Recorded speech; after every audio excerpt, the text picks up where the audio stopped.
کچھ چہرے دوسروں کے مقابلے میں زیادہ خوبصورت ہوتے ہیں. عام طور پر لوگ میک اپ کر کے یا ظاہری کچھ خوبصورتی کی وجہ سے کوئی معیار مقرر کر لیتے ہیں خوبصورتی کے، اور اس کے مطابق لوگوں کو جانچتے پرکھتے ہیں. حالانکہ آپ نے دیکھا ہوگا کہ بعض معمولی چہرے بھی بہت اٹریکٹیو ہوتے ہیں، اور بعض جو چہرے ہیں ان کے نقش و نگار بھی بڑے خوبصورت ہوتے ہیں، لیکن پھیکے سے ہوتے ہیں، بے روح سے، ان میں کوئی اٹریکشن نہیں ہوتی. کیا وجہ ہوتی؟ اصل خوبصورتی کس چیز کا نام ہے؟ اندر کی خوبصورتی. جن کا اندر خوبصورت ہوتا ہے، جن کے اندر ایمان ہوتا ہے، تقویٰ ہوتا ہے، خوف خدا ہوتا ہے، ان کے چہروں پر ایک روشنی آ جاتی، ایک نور آ جاتا ہے، خود بخود ان کے اندر ایک اٹریکشن آ جاتی. تو اس کا تعلق رنگ اور بہت نقش و نگار سے نہیں ہوتا. وہ اپنی جگہ سمجھے 5-10% یا چلے 50% ہی کہہ لیں کہ اس کا ایک حصہ ہو سکتا ہے، لیکن جو باقی حصہ ہے وہ انسان کے خیالات، اس کی سوچیں، اس کا کسی بھی چیز کو اپروچ کرنے کا جو انداز ہے، یا اس کی نظر ہے، یا اس کے جو اعمال ہیں، وہ اس کے لیے خوبصورتی کا ذریعہ بنتے ہیں. جب کسی انسان کے اندر سخت مزاجی ہوتی تو کیا اس کے چہرے سے نظر آتی؟ نرمی چہرے سے جھلکتی، محبت چہرے سے جھلکتی.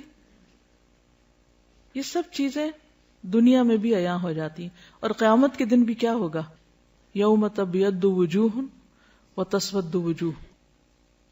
بعض لوگوں کو آپ دیکھیں تو ان کی آنکھیں خوفناک سی ہوتی ہیں، بعض لوگوں کی آنکھیں چمکتی ہوتی ہیں، حتیٰ کہ بچوں میں بھی آپ یہ چیز نوٹ کر سکتے ہیں. کچھ آنکھیں بالکل اداس اور ویران ہوتی ہیں، اور عموماً وہ ان کے اندر کے ڈپریشن یا اس خوف کو جو ان کے اندر کہیں جمع ہوا ہے اس کو ظاہر کر رہی ہوتی. جب انسان کے اندر ایک بیزاری ہوتی ہے، گھٹن ہوتی ہے، وہ بھی چہروں سے نمایاں ہوتی. تو اگر آپ واقعی دنیا اور آخرت میں خوبصورت لگنا چاہتے ہیں تو اپنے اندر کو خوبصورت کر لیں، اپنے اندر مثبت سوچیں لائیں. اصل ایمان کیا ہے؟ اصل حیا کیا ہے؟ کہ انسان صرف ظاہر میں کچھ مصنوعی اپنے اوپر چیز نہ ڈال لے، بلکہ اس کے اندر حیا ہو، اس کے سر میں جو خیال آ رہے ہیں اور اس کے دل میں جو کیفیات ہیں اس کے بارے میں وہ کانشیس ہو کہ وہ کیا سوچتا رہتا ہے، کیا دیکھتا ہے، کیا چیز اس کے نزدیک اہمیت ہے. جو لوگ مطلبی ہوتے ہیں، دنیا پرست ہوتے ہیں، خود غرض ہوتے ہیں، لالچی ہوتے ہیں، ان کے چہرے بھی عیاں ہوتے ہیں، وہ بھی چہروں پہ آ جاتا ہے. اور جن کے اندر استغنا ہوتی ہے، عاجزی ہوتی، وہ بھی عیاں ہو جاتی. انسان کا چہرہ جھوٹ نہیں بولتا، انسان زیادہ کچھ چھپا نہیں سکتا. تو چہرے کی فکر کم کیا کریں اور زیادہ فکر اپنے دل کی. محبت، نفرت، غم، خوشی، فکر، پریشانی، ہر چیز سامنے آ جاتی ہے. آپ نے کبھی دیکھا ہوگا کسی محفل میں کوئی شخص اپنے خیالوں میں کھویا ہو اور وہ لاسٹ ہو تو باقی لوگ نوٹ نہیں کر رہے ہوتے کہ اس کو کیا ہے. اگر آپ تھکے ہوئے تو لوگ آپ کو فوراً بتا دیتے ہیں آپ کو کیا. اگر آپ بیمار ہو تو بھی آپ کے چہرے سے پتہ چل رہا ہوتا ہے. کوئی اٹینٹیو ہو تو بھی نظر آ رہا ہوتا ہے، اور کوئی بیزار بیٹھا ہو تو بھی نظر آ رہا ہوتا ہے. سب کیفیات جھلکتی.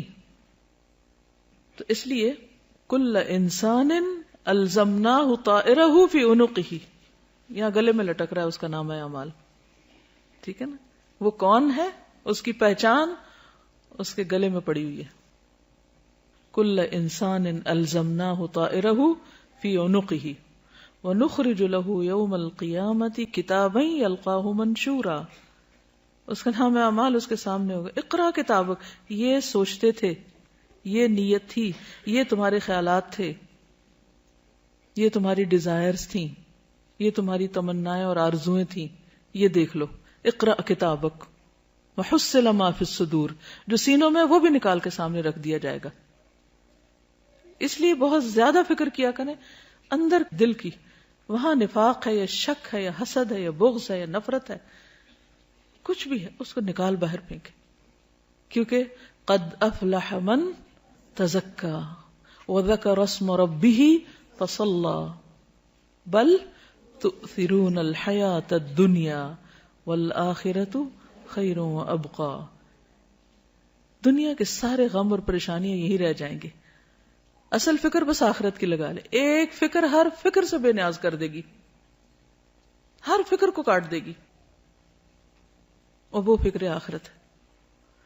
تقوی میں، اللہ کے ڈر میں، دنیا اور آخرت کی ساری مشکلات کا حل ہے۔